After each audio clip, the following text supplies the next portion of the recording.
Hey everybody, welcome back for episode 56 of That Scale RC Show with Jay, Travis, and Adam. Are we just going to jump right into the meat and potatoes? We should. I kind of put like a little bit of a plan out there to talk about like warranty stuff because it's something that I've been seeing like on a daily basis. So I thought it'd be kind of interesting to hear what the public expects versus what they're actually going to get, which is the law laid down. So figured we could talk about that, and I'm willing to guess that Chris Trudeau has some questions. Probably Elliot too. So we also got to talk about Proline. Yeah. That's probably the biggest piece of news. I just now today saw the release that kind of the Q&A that Horizon put out about it, but that's really about all I know. Yeah. So just so we're clear, we're all on the same page. We're talking about the Proline Horizon thing, right? Correct. Yeah. Yeah. So for anyone who doesn't know, make sure that Yeah. Anyone who doesn't know, Horizon bought Proline Racing this week, which has caused quite a reaction in the RC world. Dare I say it, most of it bad, which is kind of funny to me, really. But yeah, that's what's happened. That's the big piece of news. That's probably the only real news we've had, with the exception of the Losi car finally coming out, that laser nut replica, which is cool. And we got some spy photos too floating around out there of the Axial Gladiator too. Yeah, that's true. So I guess So I guess there's a bit of news out there. Yeah. So I mean, I'll just dive into it head first. I really don't understand why so many people are so upset about Proline being bought out by Horizon. Like, I really do not understand, because we all saw it with Axial when Axial was bought out by Horizon. It's kind of the same thing. Everybody kind of freaked out, but then nothing's really changed. I mean, yeah, with Axial, we got a lot more of the like the Horizon house brands in the RTRs and all that stuff now. But all in all, it's still the same thing. You're still putting out a quality product. So, I mean, I don't see why everyone's in a fuss. Or is everyone in a fuss just because, like, we're stuck at home more now? There are points that people are making which I think we should address, because some of them are kind of funny, to be honest with you. So, people have this like weird skepticism about Horizon, and that for whatever reason, whatever they touch, whatever they buy, somehow makes that brand worse and makes the industry worse. And the funny part about it is that like a lot of people were trying to compare this, in case in point, Axial. Everyone's like, well, look what happened to Axial. And what what broader product line, and better quality, Yeah, they're arguably better than ever. Yet people are like, oh well, Axial's not the same anymore, and pre Horizon Axial was the best. It's just not true. It's just because like a couple people aren't there doing live videos for them anymore, and suddenly people are having an issue with that. Like Axial's case in point that's not true. So, because I mean, Axial turned it around. Like, imagine what's happening in the scale world right now, honestly, in the way that Axial was kind of going before, I don't know if they would have been able to compete on that same level. I don't know. They were kind of a mess there for a while. Honestly, but they existed in a time where Axial was really the only, like, real solution for scaling. Like, if you were going to get a crawler, like it was going to be an Axial. There was the occasional RC 4-wheel drive and the occasional G-Made, and then Traxxas was sort of getting their feet wet. But really, it was Axial that dominated the market. If Axial was the way it is now, they wouldn't be holding a candle to anybody releasing cars right now. Horizon saved that company. I really do believe that. And so I think that's an inane point to make. Like, that didn't happen. Go ahead. Sorry, go ahead. Go ahead. All I was going to say was, to me, it just kind of seems like I think it's more like people are freaking out about, I guess, any kind of deals or sponsorships they currently have, because I've heard from 2 sponsored drivers, the first things they said is, well, I'm getting in my orders this week because I could probably kiss this sponsorship goodbye. And it's like, yeah, you know, see, that's that might happen. That could be something valuable, but is that the reason why you're complaining? Are you complaining now because you are losing out on something benefiting yourself versus something that could be benefiting the company as a whole? Well, you know what? As a Proline team driver, let me say this, is that the day this happened, we got an email saying that nothing is changing operationally. Nothing is happening to the team. Nothing is happening to the way that Proline works. Because a lot of the reaction was that suddenly like people like Horizon is going to come in and completely dismantle this company and how it works. And like, especially let's just touch on a couple key points here why people are particularly upset. Some of them are justified, some of them are not. Let's get into the ones that aren't first, which is that Proline's going to be because Horizon has overseas stuff, that Proline is not going to be a made in the USA company anymore, which is not true. Okay. I've been to that facility. Proline is an awesome facility, and it's not a very big space, but it's very condensed, and everything they do is in-house. And they employ a lot of people there that specifically do things that just make product for them. Like that is their entire job. Proline is just spread thin. They're just busy. They're a really busy company for not a lot of people. So if anything, having some corporate ownership is going to help because they're going to have a little bit more resources to work with. Not that Proline was doing bad, but it's just one of those things where it's just you get outpaced sometimes. Sometimes you just can't keep up. And they're not going to change that. I mean, why would they dismantle it? It doesn't make any sense. The amount of money that they would have to invest to change everything overseas, especially in the middle of a trade war, it's not as cost effective to switch to China right now because everything is being done to try and prevent that. So that's not going to happen, especially during a pandemic. So that's still not going to happen. So and also on top of that, the other thing is that people are saying that, well, now they're not going to make stuff for Traxxas cars anymore. They're not going to make this and that. They're only going to make products for Losis. They're only going to make products for Axials, which I guess is technically possible. But if you're buying a company that has a proven business model, why would you strip away 9/10 of your customer base just to sell stuff exclusively for your other brands? What I read was that they are not going to require TLR drivers to run Proline tires or anything like that. You still have the freedom to pick whatever tires. They're still going to make products for all the different brands, so that's not changing. Yeah. I think, see, in Axial's case, the people that were kind of the figureheads at that company were available, like at Axial Fest and stuff like that, and they'd show up at other events and things, and you had the opportunity to kind of like bro down with those guys. And I think that's part of the reason people were upset is, they couldn't say, oh, well, my buddy blah blah blah works at Axial, you know what I mean? Yeah, so which is true. I think that's part of it. I don't know if we're seeing some of that with Proline. I mean, because they have, like Paul's a figurehead and he's a face that you see in all their videos and stuff like that. I don't know if people are worried that, because they bro down with Paul, now they think that, that's going to go away or something. I mean, I don't know.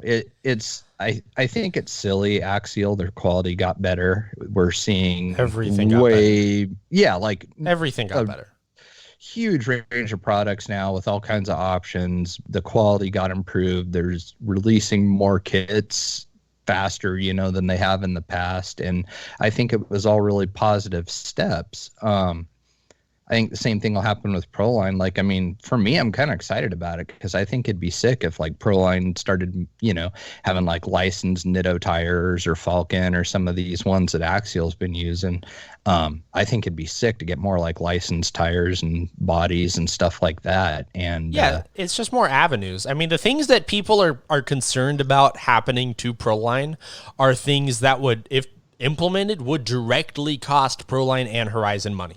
It would they would not be cost-effective solutions to limit their scope, right? Anything like it's not smart business. If they're going to do that, like because the people were saying like, well, they needed Proline's manufacturing capabilities. Like, well, no, they didn't, because I'm going to go back to what I said earlier, just in a different light. Proline is not a big place.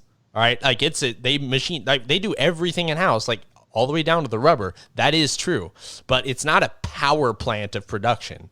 Like, they're just busy. So dare I say it, Horizon was probably fine on the resource front.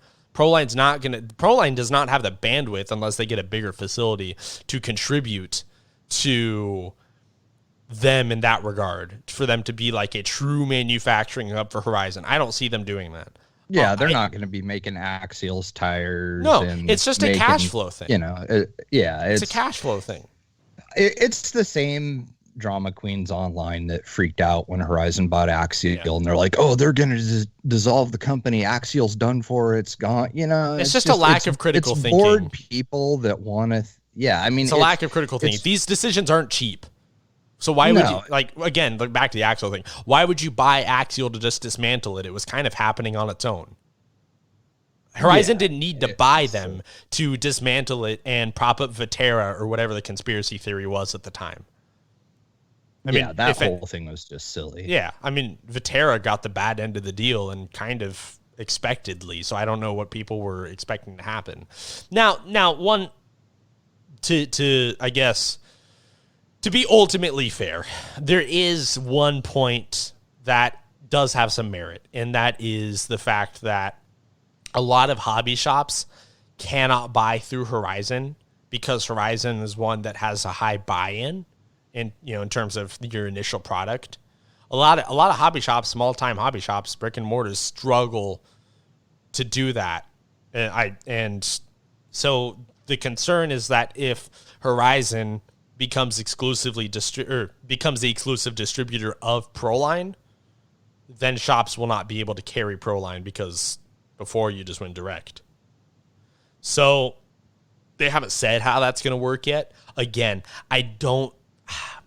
Horizon is a big corporate entity, yes, but I really do think they have their heads on straight. I don't think they would buy. Again, this back to my same point. I don't think they're going to buy a company and strangle it. Yeah, no, they made it really clear in the message today that that's not going to happen. Yeah. If you're gonna take a company and warp it to your needs, why wouldn't you take a company like AKA or something who have similar capabilities? They're just, struggling. Yeah. It's again, it's one of those things. I think the likelihood of these bad scenarios that people are freaking out about, really just I don't think there's a lot of value to those opinions. I think Proline's going to be fine. I think Horizon knows what they're doing. And I think Proline is going to be okay. They're not, like I said, they're not going to dismantle it. They're not going to do anything. It's a cash flow thing. They have an opportunity to buy this company, they're going to buy this company. Or you would do the same thing. Yeah, so I was going to say, I think we're all on the same page, that realistically what I think everyone's fears are is the personality, or the personable connection you can have with people at the company, which you can still have, because it's been proven. We had Randall on the show not that long ago. He's been with Axial for 10, 12 years. Yeah. So, and he's still a personable guy. He still will talk to you, say what's up. That didn't change. Yes, there was a lot of people that left right around the same time as the Horizon merge. Now, are we all going to say that was from the Horizon merge? We weren't there to specifically see that, so we don't know. But I think the reason why everyone freaked out with the Axial is because Axial was running kind of like their own show, but they were, I guess, what's the word? They were funded by Tower Hobbies or Hobby Co. Yeah. So they were just kind of so it's kind of like they were out doing whatever they wanted and then just handed the bill back to Hobby Co. instead of where Horizon is giving more of a, hey, this is what we're doing.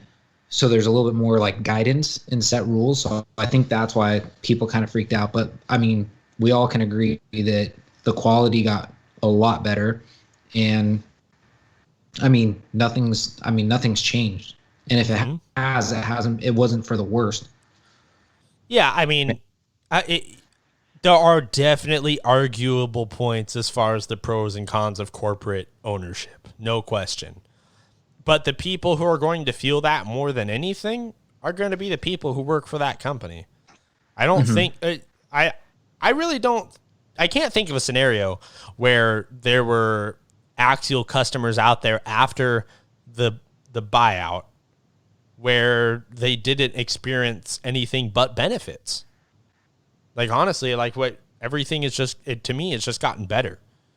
A lot of the gripes that I had about Axial before, which were particularly on the quality front, I appear to be gone. Yeah. At least significantly improving if they're not, right? Well, yeah, like the rod ends or links, all that stuff got better. Yeah. So, again, coming from Horizon's existing capabilities. So, I get why people are worried about it. I get the skepticism, but I'm also urging people to like really sit back and think about it for a minute because I think it'll be okay. Well, the other cool thing, sorry. No, I was just going to say, it was stuff like I was kind of thinking of while we're all talking.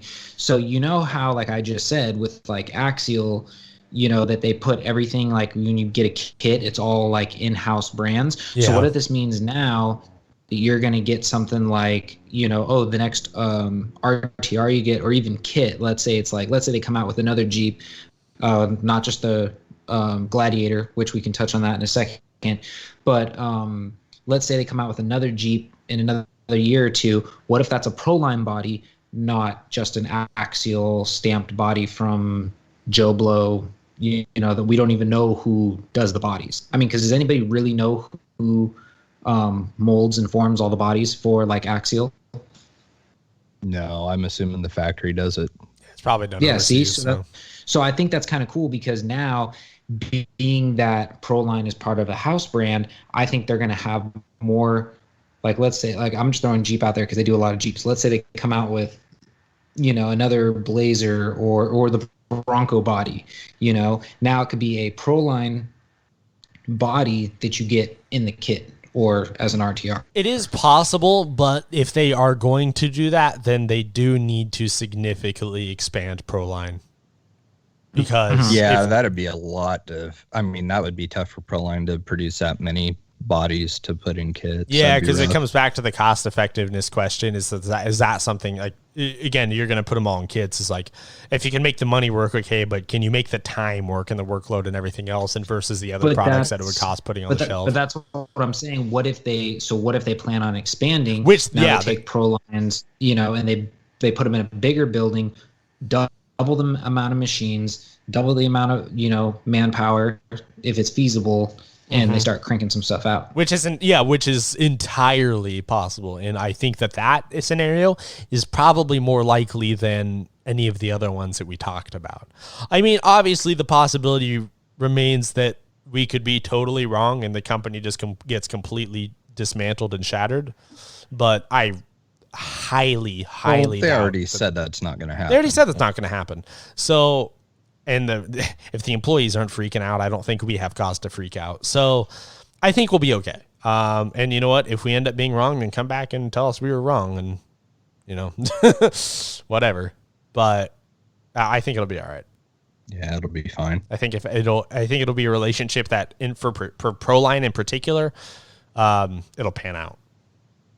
How would you like to be Horizon and take on two companies that have massive customer appreciation events? Yeah. Like, they're going to be so festivaled out by next year. Yeah, like, no kidding. Man. Yeah, that's a rough one. But they're getting this year off, so that's cool, I guess. You know, they don't have to deal with Axial Fest. They had the one back east, and that was it. So yeah, which we never really saw much about, did we? I didn't see anything for that much coverage or anything about it. I don't know if you guys did, but I saw some. Like, I saw a pretty good line of cars waiting to get in park. And I saw like the occasional tagged photo. I don't know if it was just for whatever reason Facebook wasn't showing it to me, but it never really popped up. It wasn't the flood that we're used to of pictures and stories, and you know, it wasn't like what we've seen with maybe Axial. Because we didn't know anybody there or something. You know, I guess with the Axial Fest here, we always know a bunch of people. I was gonna say there's like a handful of people that I recognize that went. But it was really just Axial putting out any kind of coverage on what was going on. And I think it followed for a good almost week after, because they were still uploading stuff like pictures from the concourse, the rock racing, the award ceremony, stuff like that. So yeah. So it was pretty much all through Axial, though. Interesting. I'm gonna have to go look that up because I didn't see any. But yeah. So, anyways, that's the Proline thing. So I guess well, we'll just touch on it real quick. There was a ton of leaked spy photos, whatever you want to call them, of the new Axial Gladiator, which I'm assuming is starting out in a kit, maybe an RTR. I really don't know. It didn't really say, so I'm not too sure. And actually, which I don't even know if I'm supposed to be saying, I reached out to Randall to see what was going on, and he did confirm, because obviously the cat's out of the bag, that it is indeed coming. He says, "Yep, surprise," but he hates leakers, and he said that is a long wheelbase chassis, so it is longer than a 12.3. So do we want to take guesses right now on how long that actual wheelbase is? I don't know. Man, I don't know. I'm thinking 12.8 to 13. I'm going to guess it's between 13 and 13 and a half. That's not a bad length, because that U4 rig that we built, that bomber with the Enduro axles and the 1.9 wheels and tires on it, that thing's 13 and a half, and it doesn't really, that extra length doesn't seem to hamper it at all. The reason why this is going to seem longer is because on a U4 rig, the axles kind of just stop. Well, the front, they're like closer to the end of the rig, so there's not much overhang, whereas this is like a body, so you're going to have the tail end part of the bed hanging over, and you're going to have obviously the front, so it's going to appear longer, which in my honest opinion, I think it's like it's doing it right. It's doing it right, but what I was going to say was the thing that you're changing right now, especially, is the fact that everybody's so accustomed to that like magical 12.3. So watch this be like a 13.3, wheelbase, which is cool, but now you're kind of changing the game a little bit, and somebody who gets that, they're going to be like, oh, what do I do? But if it's still on the same, which I don't see why they would go backwards. If it's on the SCX-10.3 platform, that is a adjustable chassis, so you can actually adjust the length of it. So realistically, you should be able to get that Gladiator body, put it on your 10.3, and adjust your chassis accordingly, which is kind of a cool feature. And I do like that they made it longer, because I was really excited when Proline came out with the Gladiator body, but because they wanted it to fit the 12.3 wheelbase, they really dwarfed that body and really shrunk it down to fit that wheelbase, and I just think it fell a little short. Because I've seen a couple people with it, and it's just like you take that particular body and you put it like next to even a Proline Jeep body, and the Jeep body towers over the Gladiator, so it's just like way out of proportion. I think it's going to be nice doing it the long wheelbase, just because it's actually going to look right. They're not trying to cram a long pickup onto a 12.3 wheelbase chassis. Like I think it's going to be pretty rad, actually. And if it's got all the same detail as the JL body, man, that thing's gonna be one nice finished super result. Sick. Yeah, pretty badass rig. I think that's gonna be awesome. Very excited to see it. Yeah, but the only thing is, I don't know. Well, nobody knows when, because I even asked him. He said he wasn't allowed to release specs on it yet. So that's why we don't even know how long the wheelbase is. So those dirty sons of bitches.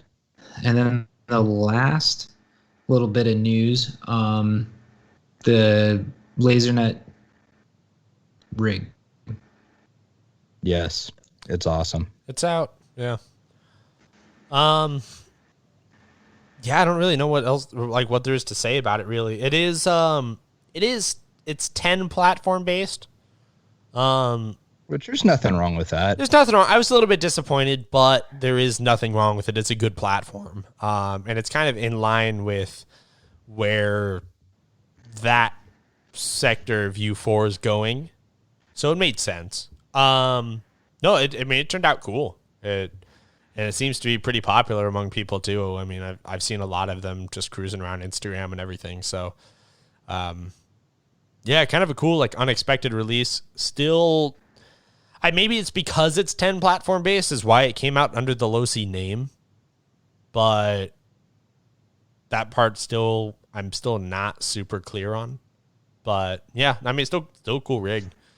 So maybe a direction, hopefully the start of a trend we're seeing where more U4 rigs start to come out from these companies, Horizon and Element or something, hopefully in the future. Maybe I'd like to see them do that. That'd be rad, because it's fun. It's definitely a fun type of racing, and I think it would be really cool to have some actual legit manufactured U4 rigs out there that you can buy. Hasn't been really any manufacturer support for U4. Like, a lot of it is just sort of people doing things themselves, which is cool. But I mean, like, again, a lot of the 2.2 unlimited class, that's pretty much converted 4-wheel short courses and 8 scales and things like that, which again is cool. But it'd be nice to see manufacturers kind of jump on board here, and because if they do it right, they can add it to the ecosystem of scale vehicles. So that's what I would like to see start to happen. You know, as much as it is to see new crawler releases, after a while, it's nice to see something different. No, absolutely. But yeah, that was kind of it for news, I think. Yeah, I was going to say, I don't think there's really much new going on other than that. So, well, what do you think? You guys want questions or you want warranty talk? I mean, kind of the questions are sort of based around that. So, yeah, why don't we just dive into the questions and we'll just kind of expand the conversation on that. All right. Well, I will go ahead and pull them up real quick. I didn't do show notes or anything because I'm in the bedroom recording this. So, I pull up on my phone real fast. Okay. I'll just dive right in. So, Jeremy Kim. Well, first of all, let's ask the original question, which was posted by Jay on the Scale RC Show Facebook page earlier today, which was, how much do you feel a manufacturer should cover in terms of warranty, and for how long? What is reasonable in your mind? And so all the questions kind of respond to that. So the first response we got was from Jeremy Kim. He said, I feel like most of the time it's the customer's fault, whether it's their pride or just not knowing and not asking and really listening and comprehending what people tell them. Sometimes swallowing their pride and asking because they don't know is the best solution, which is true, but people don't do that. Yeah, I mean, that's kind of a blanket coverage there. I think Elliot responded also. I think for the first 6 months to a year should be converted. I'm not quite sure what he's saying here. He says, I'll just read it as he wrote it. He says, I think for the first 6 months to a year should be converted if it's a product malfunction. Maybe he meant to say covered. If it's a product malfunction, if it isn't for fault. If it is user error that breaks something despite when, I don't think the company should be forced to give you a replacement or discount. It's your fault. Send it in or move on. And then Dan Sutherland also responded. He said, "It depends. Working at a hobby shop in the past, I've seen some stuff that would make you scratch your head. When I was there and someone had a problem with a new vehicle, I would call the manufacturer on their behalf, tell them who I am and the customer's problem. 9 times out of 10, the manufacturer would send us a new part, ESC radio, to replenish our stock so we can get the customer going that day." A point is kind of brought up in his response that I think is interesting is how many people go back to the place they bought it from for warranty. This was a big discussion in some groups a while back where people, were debating, should you expect the hobby shop or the manufacturer to cover warranty? Which I thought was kind of interesting. For me, it's always been, you first go to the place where you got it from, because sometimes there are some hobby shops that are pretty, awesome, and they go above and beyond and they try to take care of it for you.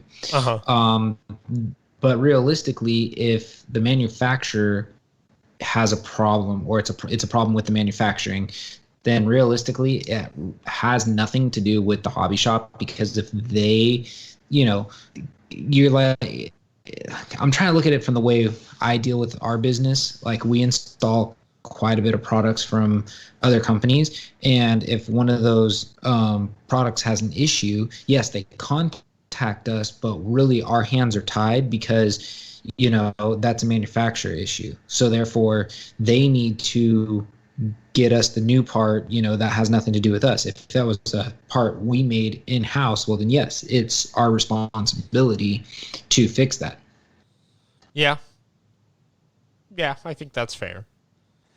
So yeah, I mean, that's the way I look at it. So realistically, if I was, if something were to happen, I would first go to the hobby shop and just let them know, say, hey, what should I do? Because that's kind of like, I guess, the best way you're going to get an answer from them, as far as like if they're going to help you out, or even if they guide you into who to contact, would be like just mention it. Hey, let's just throw it out there. My ESC, is freaking out. I don't know what to do.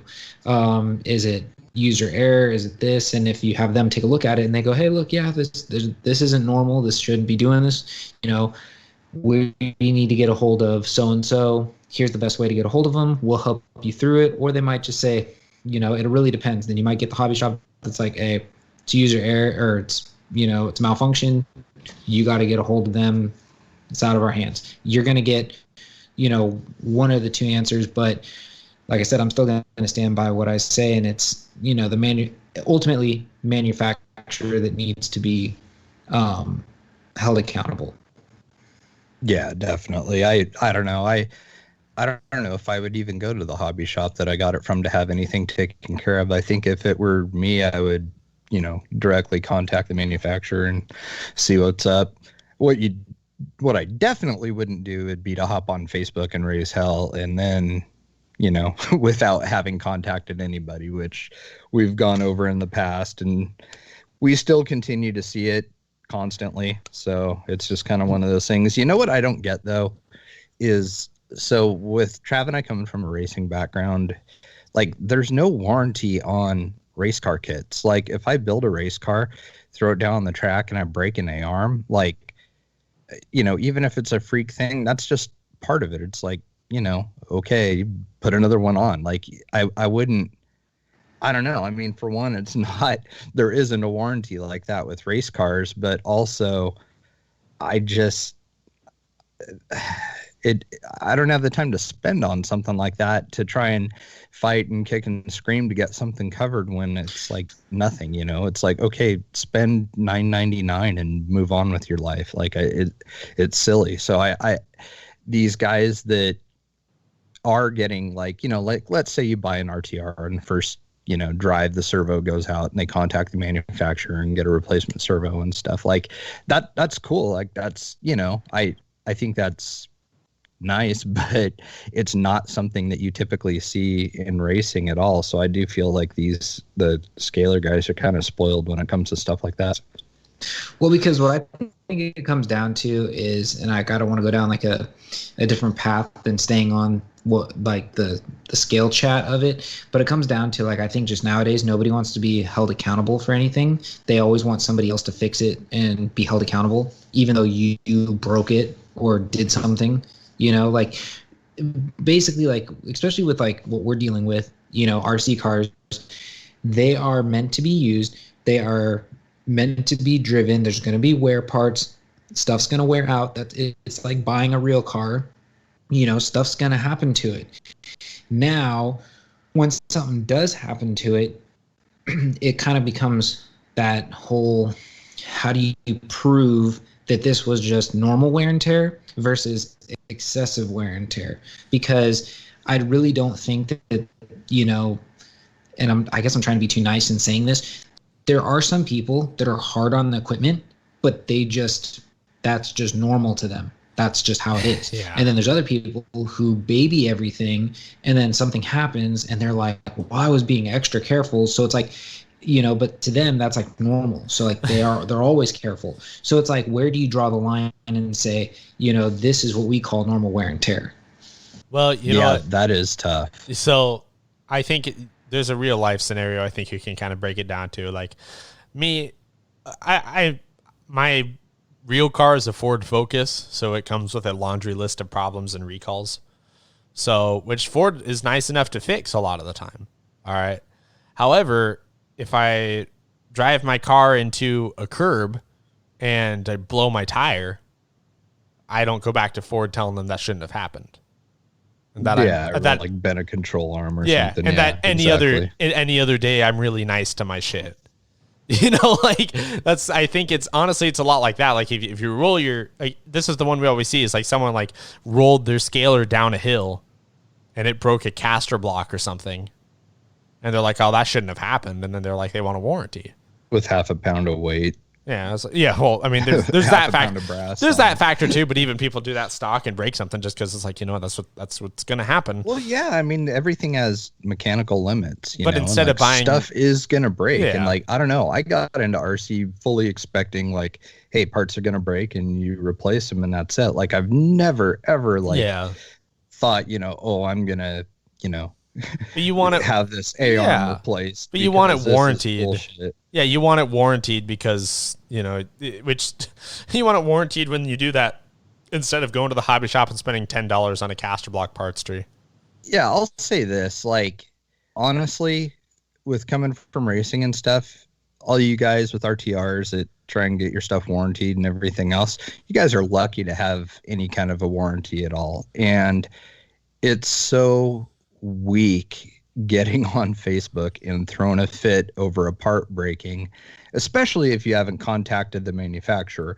But like when it's something that like, okay, I saw a guy that broke an axle housing and, you know, he had his links installed wrong. He had high clearance links and he had them bending towards the inside instead of, you know, actually having them give him extra clearance. He turned them sideways and it ended up being exactly the same as a normal link. So he didn't gain anything, but what happened is now that link being angled like that, you've got, you know, you've lost your rigidity from the triangulation there and it allows it to flex a little bit and then break something. And it's a $12.99 part. Do you really want to publicly look like some broke jackass throwing a fit over $12.99? Like you look like such an ass getting on Facebook about a part that's barely over $10. Like, have a little class, you know what I mean? Now, in comparison, though, if you buy an RTR and your first run, 5 minutes into the run, and your pinion bearing explodes, you contact them. I mean, because that shouldn't happen. It does, but it shouldn't. You know, so right. You got to understand where the limits are. That's the key thing here. So we're not saying that warranty isn't justified, because in a lot of cases it can be. It's about determining, though. It's like, okay, well, was I just being dumb, or was this something that like truly should not have happened? You know, like the scenario I just described, that shouldn't happen, but it does. So I think 30 days is a reasonable period of time for a warranty of any sort with RC, because a lot can happen in that 30 days and a lot of different upgrades and other things can be, changed out on a rig in that 30 days. So I think, 6 months, I think that's a stretch. Like, no one in their right mind is going to warranty anything for an RC car 6 months later. The only thing really that I could see warranty, like pursuing a warranty issue, is electronics. That's really the only thing. Well, they're the only ones that really have take advantage of the warranty. They're the only ones that really have lasting warranties, like MKS, for example. I think it's like within the first 6 months or a year. If something happens, you can have it replaced. Which is amazing. Yeah, don't quote me on it working exactly like that, because it's been a little bit since I read that email. But I mean, in the component game where stuff, even if it's good stuff, is going to fail at one point or another, then it's a little bit easier to understand. Yeah. What's funny is Tekin has a program where if your item somehow has an issue and it's out of the warranty period, they have a setup where you can trade that in and get the newest version of it for half price. Like, that is an amazing deal, but nobody reads anything and no one takes advantage of it. And so they freak out on Facebook. But I think that type of a warranty program, I think, is super, super generous. Yeah, I think so too. Chris Trudeau had a couple comments. He said, I guess the first one that directly replies to this is, having recently warrantied a product that died almost instantly, it can be tough and really on a case-by-case basis. He said in the one that he had warrantied, he said, I actually received a personal call from the manufacturer who explained what they think caused the issue and how I could avoid the same problem again from happening in the future. In general, I feel that 6 months to 1 year manufacturer warranty is reasonable depending on the type of damage. Servos are one thing, stripped gears, etc., especially if the manufacturer offers a rebuild or replacement gear set. Things like motors and ESCs are somewhat subjective depending on what you do. I also think the application matters. Are you racing? Are you basher, crawler, etc.? Yeah, basher crowd immediately. I don't know how you could get anything warranted if you're a basher. Oh, God, yeah. Because the abuse the product is subjected to make a is subject to make a difference. Also, water, mud, hard landing, etc. The other comment they had, he posted a open can of a Traxxas Valenian motor, and it's completely caked in dust, and it's like caked in dust. And he says, when you see the term waterproof, and you buy a basher and subject it to abuse, and then take this back to your local hobby shop or send it in for warranty, and they find this, it's like, how do you respond to that? And they say it's like less than 6 months old or whatever. It's like, is there any warranty claim there, or is this just poor maintenance? Right? Because there's a lot of people out there.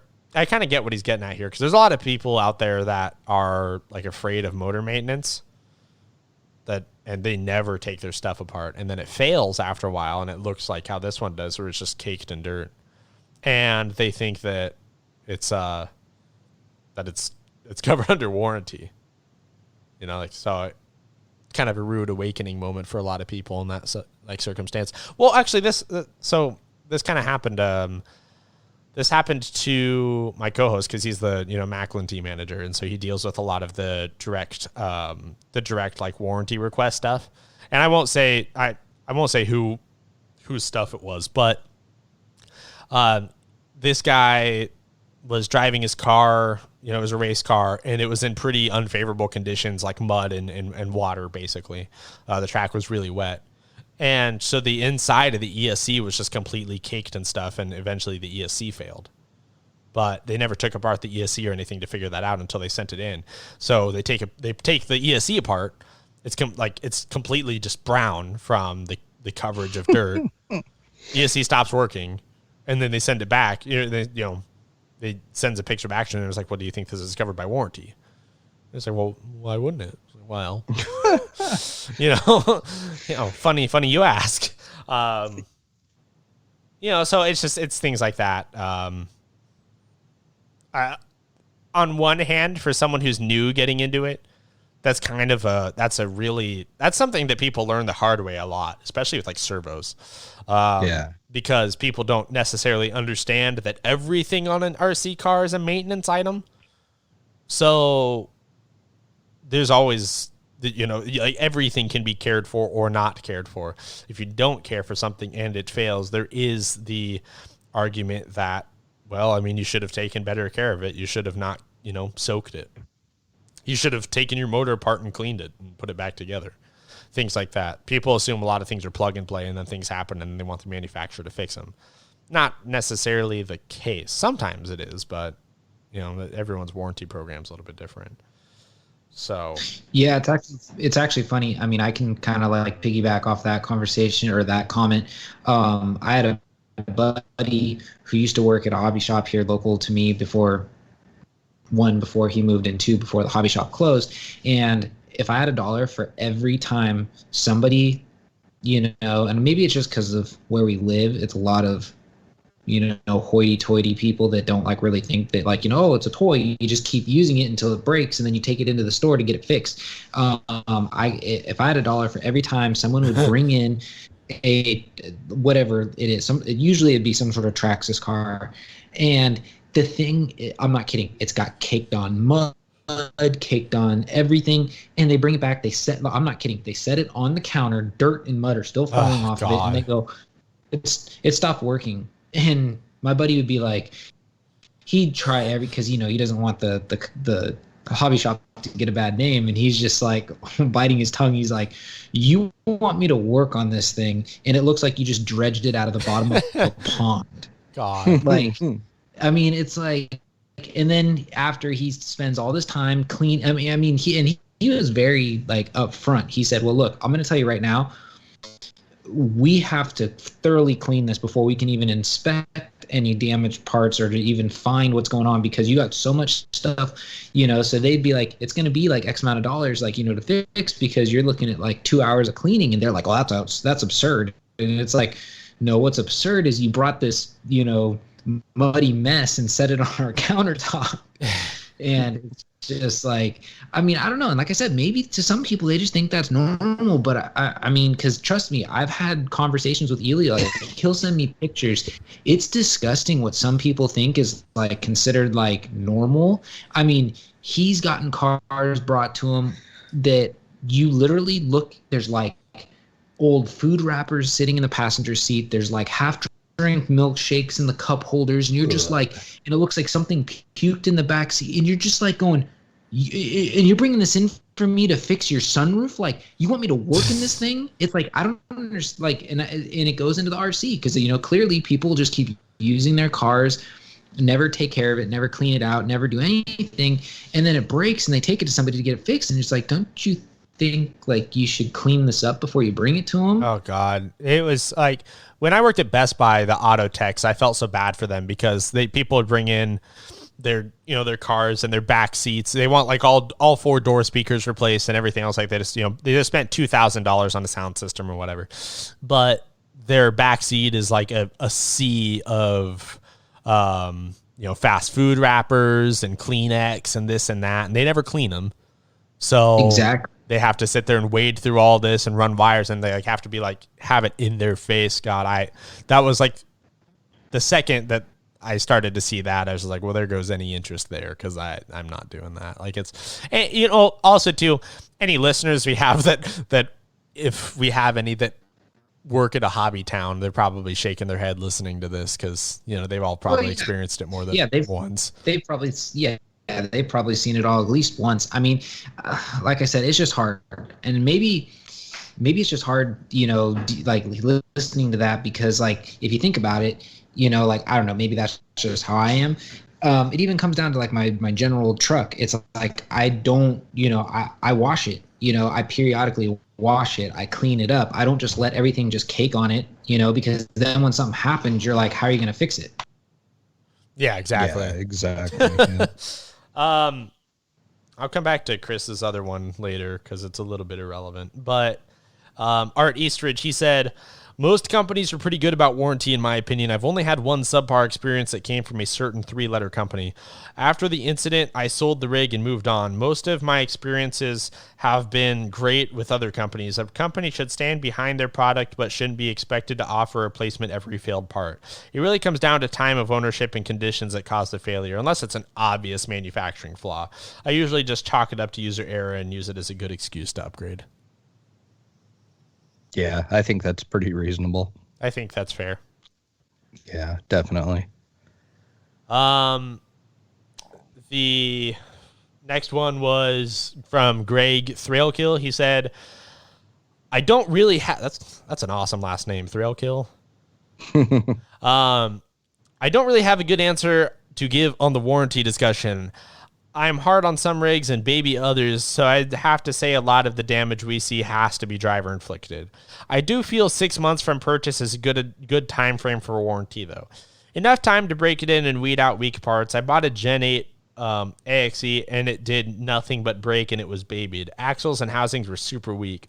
On a positive, though, I recently got a Micro Mamba X, and before I could get the testing and tuning worked out, it burnt up on me. Sent it to Castle with the build and conditions description within a week, and I had a new one, no questions asked. Shout out to Castle for their badass customer and product support. Oh, nice. Alex Sims, he says, 4 months after buying an Arma Sentin BLX 3S, a hard-to-reach bearing blew up in the motor. After emailing a receipt and a pic of the motor, Horizon sent me a brand new one and let me keep the old one.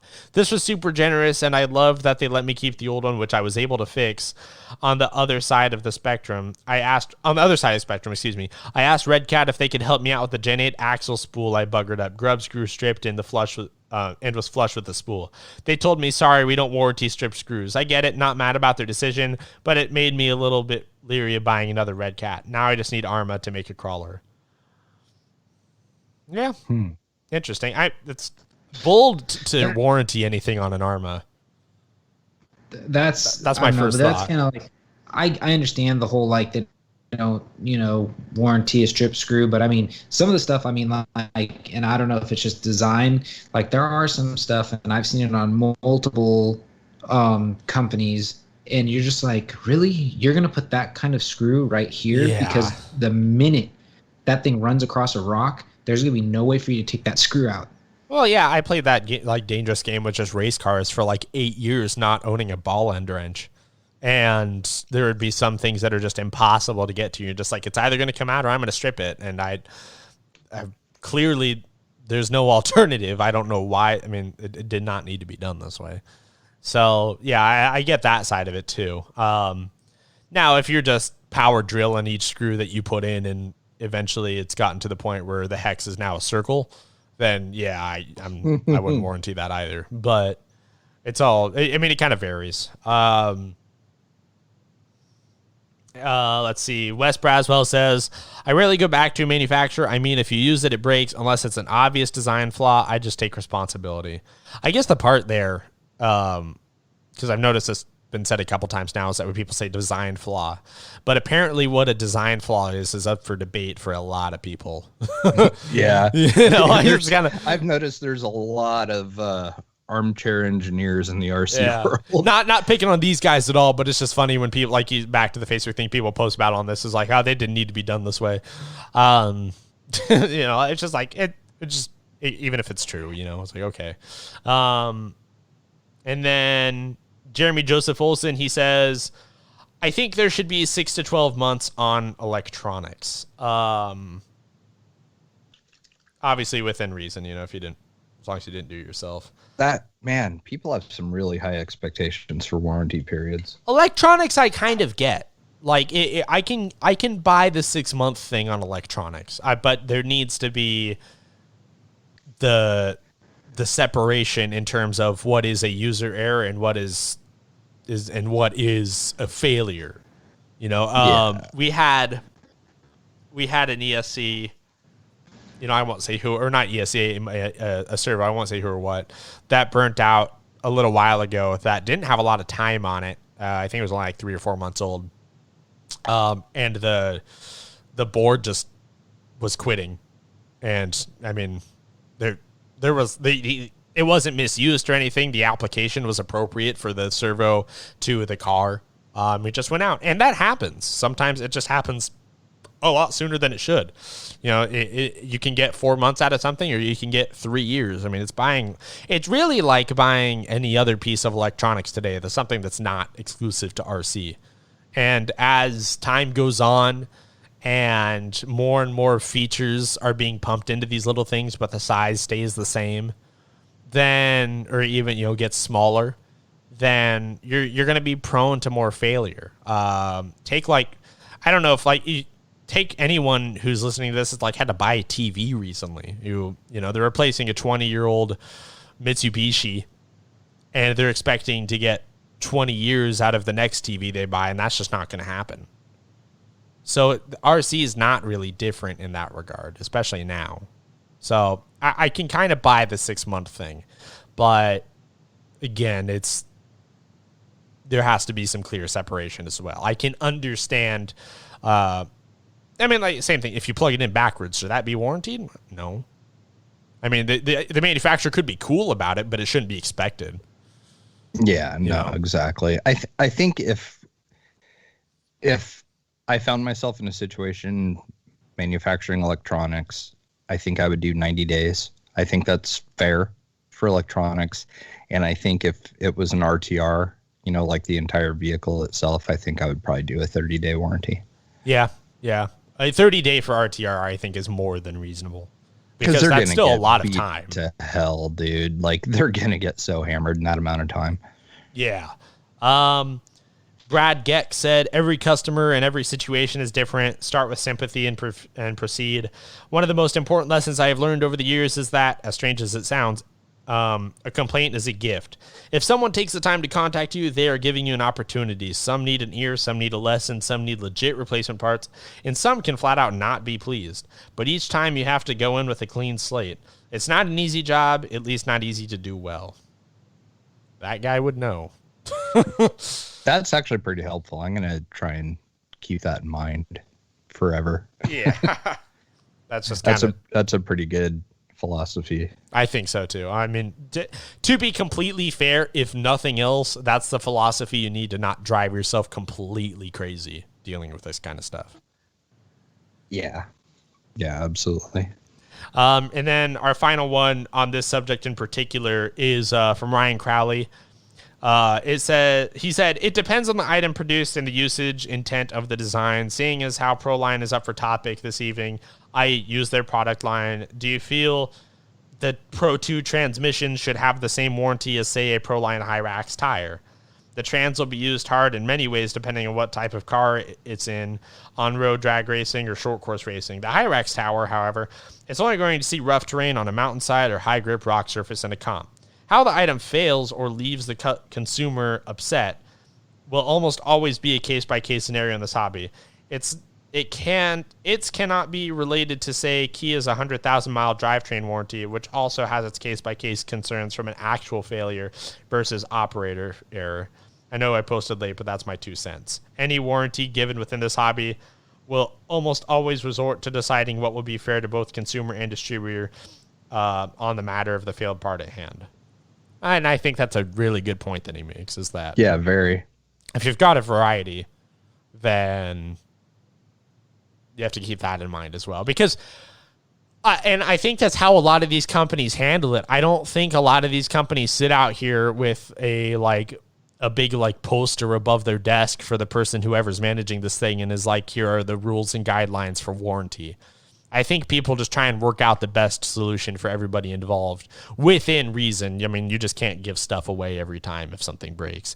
But I think that's what happens a lot of the time, is the variety of usage for a lot of these things, like electronics. The same pieces of electronics get used in 4 different pieces of RC. So the scenarios are going to be different in terms of how they fail. Right. So I think that's a fair point to make. And then that's pretty much it on that regard. Chris Trudeau did have one extra thing he posted in regards to a Hobby Wing product that just came out. He said that which I feel like this isn't new. This rings a bell, and I'm not thinking of the receiver and servo 2-in-1. But he says, starting to see some manufacturers have ESC and motor combos as all-in-ones. What are your thoughts? Easier for bashers and crawlers? Guessing from a racer perspective, probably less likely the direction. And he's referring to the Quick Run Fusion 2-in-1 from Hobby Wing, which is the ESC and motor all in one can, basically. I haven't seen that. I remember the Orion one, and the Orion one wasn't around very long. No, but it also wasn't censored. So it makes me wonder if the Hobby Wing one is censored. Let me check. I can find out. Sorry, one moment. Personally, I don't know. I mean, if somebody could do it good, I think that's cool. But everything in RC is like so modular, you know. It's like there's always, you know, you're trying a different ESC or you're going to try a different motor. Like personally, I hope they don't go that direction, because every time you want to try a different turn motor, let's say like in drag racing, you're buying a whole new ESC motor combo. Yeah. And that could get expensive compared to the traditional way where they're separate. The reason I wouldn't buy one of these is the same reason that if I need a new Wi-Fi setup, I don't buy a modem router combo. I buy individual units. Because if one fails, then I can just replace one piece. If something in it fails, though, if it's a combo unit, you have to replace the whole thing. How many people are going to be out there on the trail with just another one of these in their backpack? Yeah. Fairly unlikely, I think, because, you know, it said the crossed off price is $215. The price that's showing me for the link that he gave is $149. I don't know if that's a sale price or if that's just a promotional gimmick, but even at $150, I mean, I'm still not going to buy like two and have one as a spare. Yeah, that's still a lot. That's still a lot of money. It's a lot more cost effective to have a spare motor if you're worried about burning one up, you know, because you spend, I mean, what? You can get a decent crawler motor for what, $40?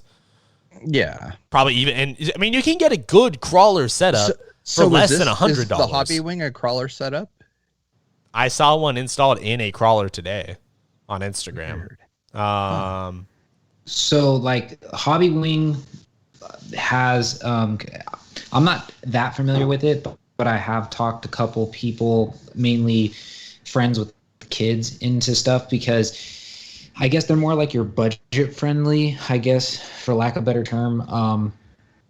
I guess electronic company, meaning that they kind of like dabble in all the different kind of like aspects. Like I've seen people run Hobby Wing, don't quote me on what it is, in their drag cars to go fast. And then I've even seen people, because they do make it, like the axe system is designed for crawlers. So it's like they kind of like make a specific, I guess, electronic setup per what you're using it for. Yeah. Well, they're like a Tekin or any of those. Like, yeah. So Jay, there are crawler specific ones. This one is for the one at least that was shared here is specifically for the crawler. But I mean, they do make competition electronics for like the racing world also. So some people like do run it in drag, and they aren't particularly crawler setups. But yeah, I don't know. I mean, I guess what they're trying to get is weight, but I don't think that that's something we really have to be concerned about anymore. Well, there's one other thing, like I just want to like throw in there. I guess it's more water nothing resistant too. Really to do with, like, I'm trying to think of a way to say it. You know, these warranty things, like, and people always finding, like, getting so shocked about stuff. If you really, like, if you were somebody who really cared that much about the warranty, every single manufacturer puts their warranty on their website. Yeah. You can look it up. I mean, I just like, well, you guys are talking, that's exactly what I did.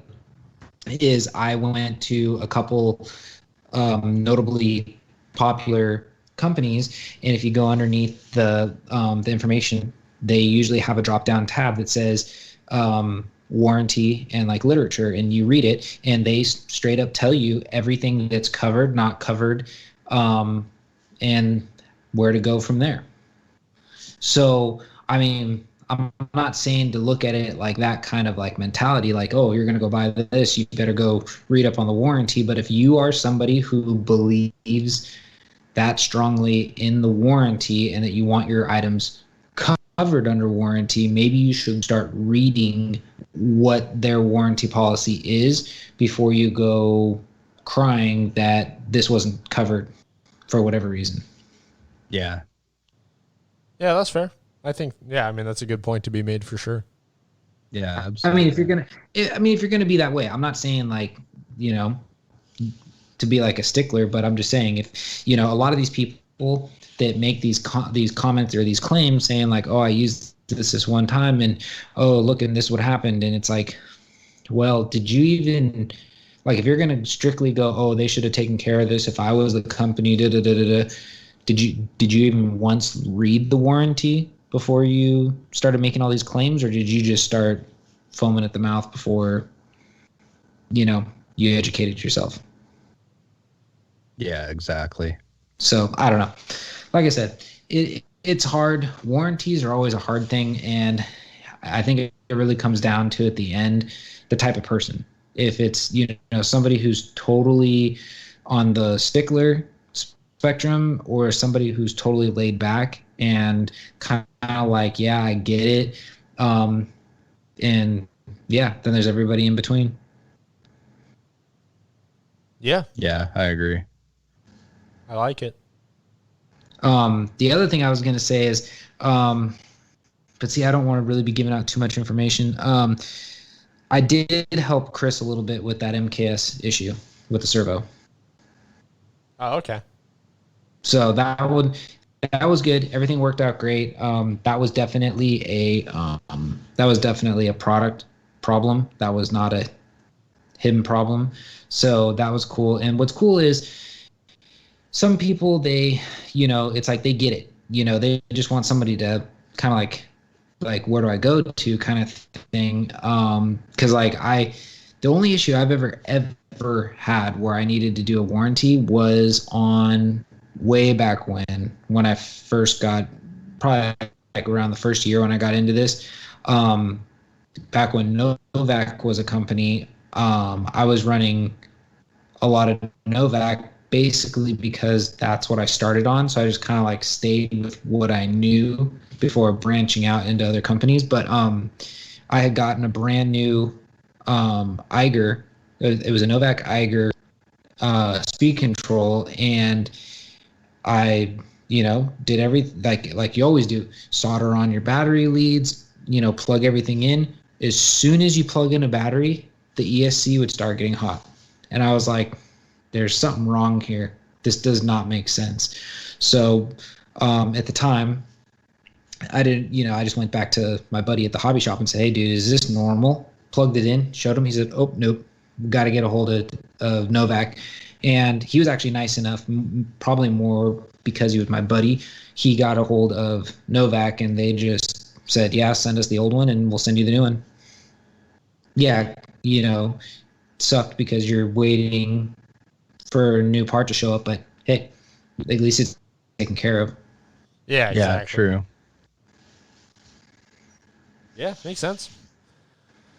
So nice. Yeah, I mean, that covers all the questions we had, or comments rather. Yeah, the only other thing I was going to say is, the other thing too is, I don't know, maybe it's just because it's just how I am with stuff. I don't understand the people that are very like, they're hard up on the whole term waterproof. I mean, the only reason I'm bringing this up is because I feel it kind of like goes hand in hand with the warranty, because there's face it, there's a lot of companies out there now that claim their products are waterproof. But I've never, or maybe I'm just, you know, blind to it, but I've never really seen anybody ever complain and say, oh yeah, my quote unquote waterproof thing, you know, fell apart and didn't work. I mean, have you guys ever seen any kind of a waterproof claim on something that was claimed to be waterproof and it didn't actually hold up? Not personally. Like I don't know if I've even really seen any gripes online where people are complaining that, something said it was waterproof and it was damaged because of water, and they tried to get it covered or something. I've never actually seen anything like that. Yeah, I mean, same here. You can probably, make a pretty safe bet that if you do say that something's waterproof, there's going to be people out there testing it. Like, they're going to drive underwater with it and everything else. I don't know.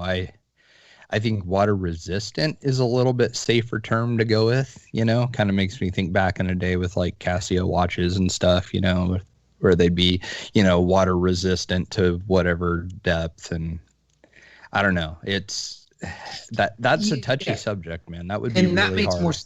That makes more sense to me. I like hearing the term.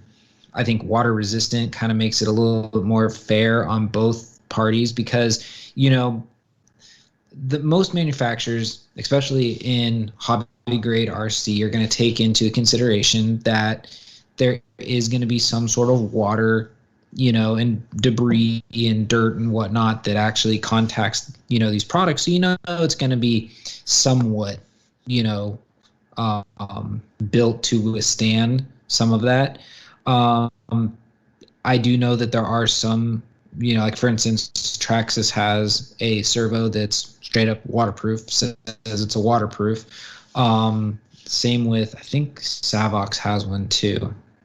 But there's a handful of companies that have them and they say, oh yeah, they're waterproof. And the only reason why I bring this up is because I still think about it, because my number one question I get being an MKS driver is they go, well, what servo do I get if I want a waterproof servo? And my answer is I've never really felt the need to need a waterproof servo. I don't submerge it underwater. I have, but I'm saying my intention isn't to take my car and submerge it to the point where it needs to be waterproof. I do the same setup that I do with all of them. Put a little dielectric grease on the connectors when you're putting it into the receiver. And then sometimes I'll even go and put like a little rubber O-ring when I clamp the servo horn on, just to kind of keep any debris and water from going in the front end. And other than that, most servos, especially like a MKS, a little more high-end hobby grade company, they put a rubber O-ring where the two cases come together, so that's going to keep a lot of the water and debris out. So it really comes down to like, what are you intending to use with it? Like if you're planning on just like submarining your car every chance you get, well then yeah, you're going to want something that's labeled waterproof. See, like the Tekin stuff says element proof, but I don't know. I mean, like if I were a customer and I just spent $340 for an RX4 and a Rock 412, brushless system, I'm not going to, just dunk the thing and drive it and put it to the test, See, and that was the other point like I was trying to make. Like, it's like, okay, I'm in the same boat. Like, I'm not going to go drop, a couple $100 on the electronics in my car and just go decide to dunk it underwater. Yeah, let's roll the dice and see if they're lying or not. Like there's people like that, dude. That's the funny part though, is like there's people that way. Like if it's waterproof, they are going to drive it in a foot of water. They're going to drive it underwater. I mean, I don't know. RC guys are crazy. Yeah, I guess you're right. I mean, it's just, I don't know. It's just hard. So yeah. Yeah. Yeah. Yeah. Yeah. Well, what else did we have? Was that it? I think that was pretty much it. We covered everything. We covered the little news there was. We went over our questions, / talked about the warranty stuff. We learned that people want really long warranties. For $300 trucks. That really kind of blows my mind because, like, I mean, I'm I guess I'll just put it into perspective. I mean, okay, look at my truck. It's 2019 2500 heavy duty Chevy, and that warranty, realistically, if you think about what's covered and how long it's covered for, it really comes down to how much you use that vehicle. Like if you break down the warranty, I want to say like I think the bumper to bumper ends at like 60,000. The fuel system ends at 30,000. They break it down into all the different systems because they know what systems are more likely failure prone or have issues versus others. And like some of them that blow my mind is like 30,000. I'm sitting here going, at first you're like, oh yeah, 30,000. That's kind of a lot. Well, maybe I've just done a lot of driving, but I've had that truck for exactly a year, and I already have 14,000 miles on it. So it's like maybe another year and a half. That part of my warranty is gone. Yeah. And this is a vehicle, theoretically, when you think about you're going to buy a vehicle, you're going to have it for like, 100-ish, maybe more, 1,000 miles, probably pushing it to 200,000. I mean, so most people keep their vehicles, I want to say 5-10 years. Yeah. Maybe that's probably about right.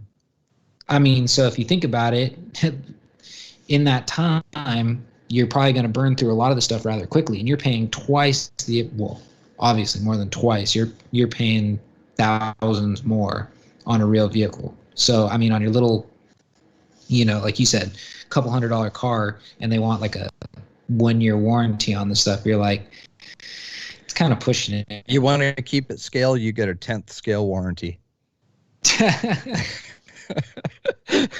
So if you got 100,000 mile powertrain warranty, guess what? Your RC car is a 10th of that. Now, I guess I'll just throw it in there because this has to do with like the theme of this episode. So I'm surprised, and well, not really surprised, but I guess it's kind of interesting that we haven't seen somebody try to come up with some sort of a like aftermarket warranty thing for these cars, if that makes sense. Like, because like I'm going back to thinking about stuff, Elio being one of my buddies that I talk to a lot, and they're in the automotive industry. So he was telling me that they have a client that comes into Ford, and he's got a Raptor, and the thing's trick. It's basically ready for the Baja. It's got aftermarket A-arms. It's got aftermarket skid plates. Everything's just like, triple bypass shocks, all this like trick stuff, right? It's completely caged, and like he'll send me pictures. Look, it's in again, and I'm like, for what? What are you guys doing to that thing? That thing's like a race truck. Like, how are you guys able? Oh no, we're giving him a new transmission because he blew the bell housing off the thing. And he's got some sort of aftermarket. He pays big bucks for it. Some aftermarket warranty. All he has to do, it gets fixed, and he picks the car up when he's done. Wow. It's nuts. Like, so what I guess like it's kind of like crazy that, but like I said, I think there's too many variables. But I mean, realistically, if you want that kind of a warranty, I think then you need to pay for it. If you're gonna have that high expectation, then you're gonna need to pay for that kind of an extended warranty. Dude, no. That'll never happen. It's that people are so entitled when it comes to stuff like that. Like, I just spent $300 of my hard-earned dollars on this thing. You better believe they're going to cover. I mean, it's like it sounds just stupid, but like that's really how people think, dude. Like it's absolutely nuts. Trust me, I get it. I've seen it, and I don't know. Why look like a broke douchebag over $12.99? Like, why throw a shit fit online over $12.99? Like, you just alerted the whole world that you're just a douche, Yeah. Yeah, I don't know. It's like I said, it comes down to. Shouldn't that be embarrassing?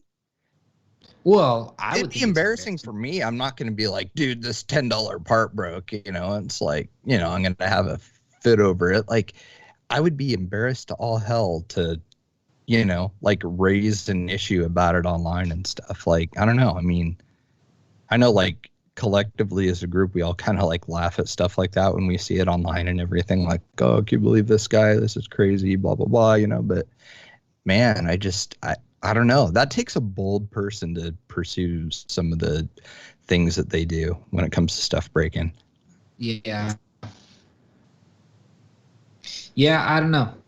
It's just, it comes down to, like I said, I think it comes down to kind of like how everybody just acts now. Everybody's entitled. They don't want to hold, there's no accountability held for anything, and they want everybody else to fix it. It's kind of like what's going on with society right now. No accountability. They want everybody else to fix it for you. Doesn't want, but the expectations are high.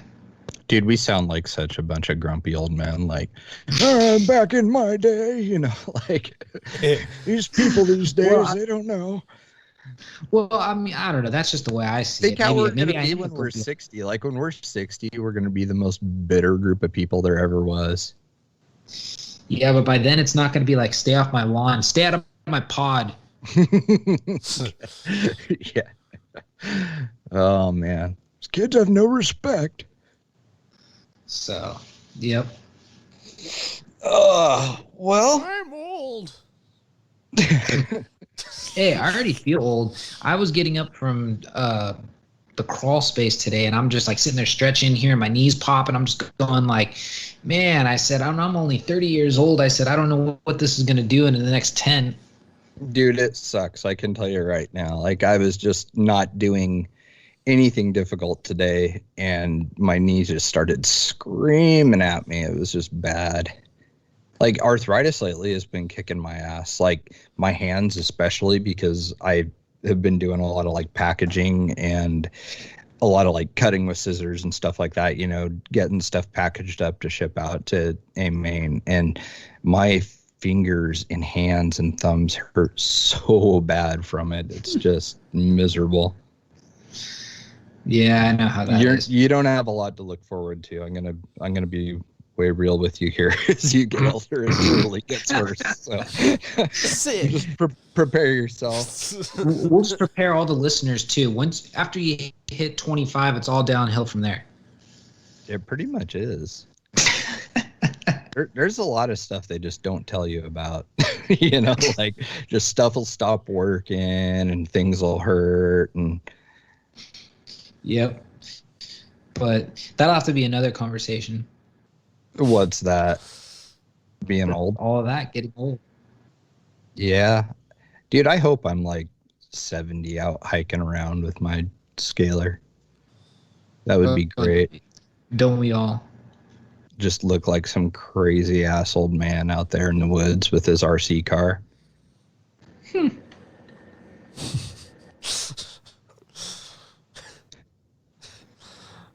By then, like I said, it'll be something else. Like, it won't be an RC car anymore. It'll be like some like automated, you take the chip out of your neck and you put it in there, and then it like, you see vicariously through the car. And...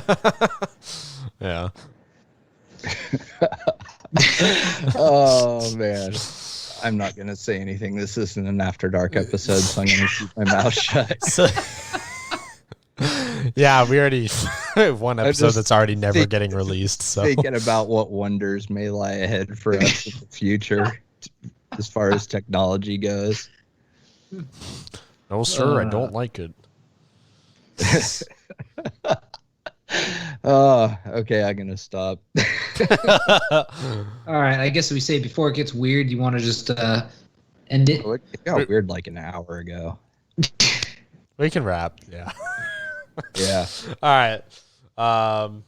Yeah. Someone lead us out. Bye. All right, guys. Well, thank you for listening to our nonsense. As we try to get ourselves together here, we will see you next week, and thanks for tuning in.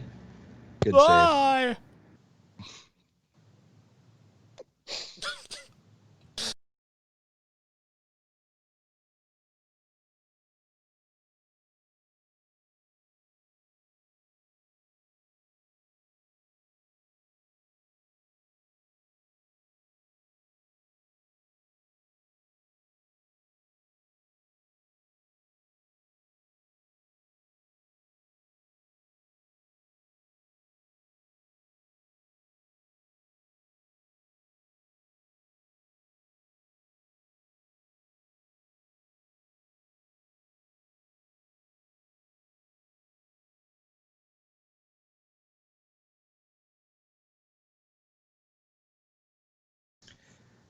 Hey everybody, welcome back to That Scale RC show for episode 56 with Jay, Jeremy, and Adam. What's up, guys? What? Jay, Travis, and some fucking guys that don't even know their name.